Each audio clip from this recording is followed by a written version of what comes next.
La foresterie, le logement, le patrimoine ainsi que la gestion des matières résiduelles. Voilà les 4 secteurs dont la MRC de Témiscamingue pose des gestes structurants. Dans un premier temps, l'instance accorde un soutien financier pour la diversification de l'industrie du bois. On investit encore un montant important, là, donc c'est 450 000 qui est investi dans l'étude numéro 2 pour 4 projets différents. Et puis, dans le fond, ça touche la transformation du boulot. Qu'est-ce qu'on est capable de réaliser, de produire en fonction de cette essence-là?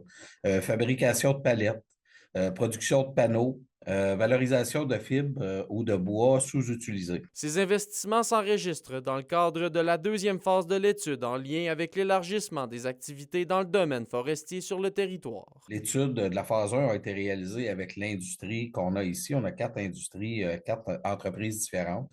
Ça s'est fait avec le milieu, avec le ministère et tout ça, avec les acteurs, dans le fond. Et puis, là, l'idée d'étudier davantage 4 projets, ben c'est dans cette étude-là, quand on aura les résultats, c'est de voir quels sont les marchés possibles de chacun de ces projets-là. De plus, les membres du conseil ont donné leur appui à la ville de Témiscamingue concernant un projet pilote en lien avec le financement de logements. Ce qui est amené en projet, dans le fond, c'est comment on est capable de financer des projets au niveau du logement, de ce qui existe, différemment de ce qui existe actuellement, particulièrement sur les mises de fonds.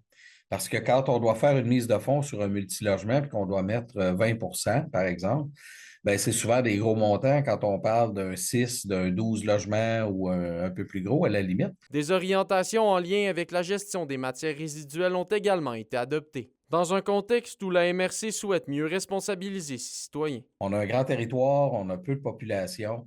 Il faut que nos citoyens soient meilleurs, il ne faut pas se le cacher dans le tri de leurs déchets.